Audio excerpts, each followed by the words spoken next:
So, last night we got to meet Miku. Who's this handsome young fella? Right here. This is the other guy, the other member of my family. And his name is Doof. He's purring pretty hard right now, isn't he? Pretty loud. He just came in from outside.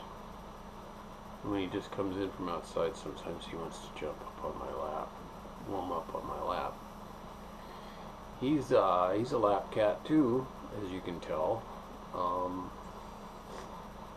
His name is Doof because I called him Doofus when he was really little, because he was really dumb and did dumb stuff.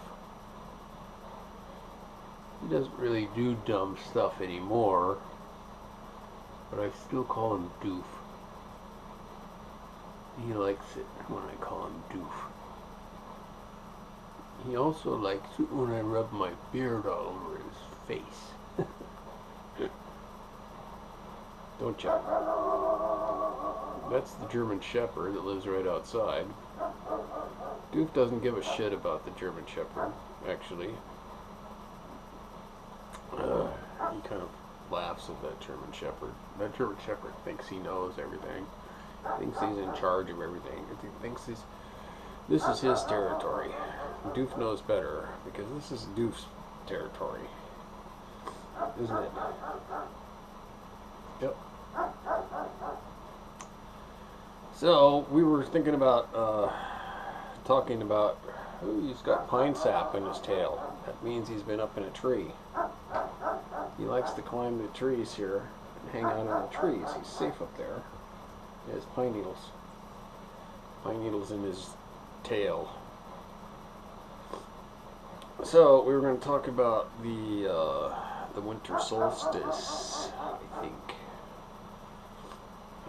because the Winter Solstice is one of the four major cornerstones of the solar calendar, the solar year. The other three being the summer solstice and the two equinoxes. The winter solstice is like the coldest, darkest point of the year. It's like the bottom of the barrel. And once you get through that, you start coming through the other side, then everything starts to get brighter, warmer, lighter. So it's like the dark part of the year.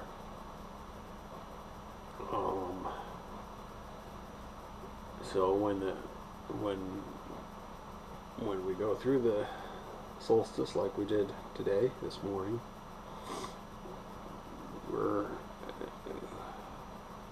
we've bottomed out, and things are getting better now. Things are getting warmer, brighter. You can feel the solar energy starting to wax. It's like the solar year waxes and wanes in energy the same way a lunar month does. It's analogous to that. So we've just kind of gone through the new moon part of the solar year, and now the sun's energy is waxing. It will continue to wax, for another 6 months to the summer solstice, when it will turn around and start going back the other way. It starts waning again for the second 6 months of the year. And I like these waxing energies much more. They're much more fruitful than the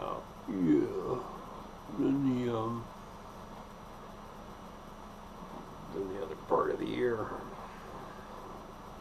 So I'm glad he did this on camera. I wasn't counting on that.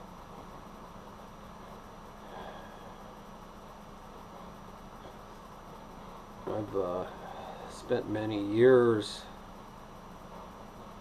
thinking about the solstices and the equinoxes and going to monuments and meditating on it. My favorite monument to go to for these is the Maryhill Stonehenge replica, which is on the border of Washington State and Oregon, in Goldendale, just outside of Goldendale. And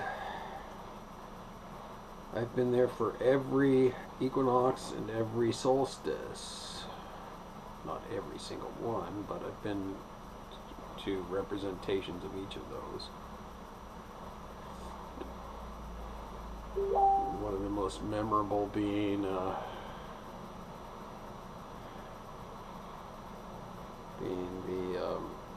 Winter Solstice of 2004,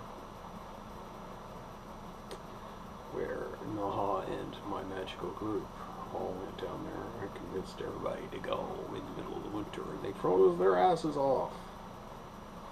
But it was the symbolic beginning of a brilliant magical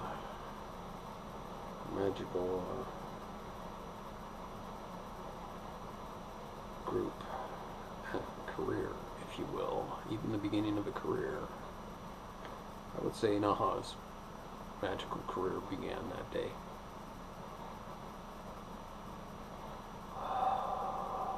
She was practicing before that, but I like to think that was the beginning of her career, and it's documented. So that was Doof.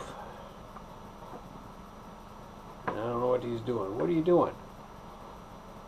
Don't eat that rubber band.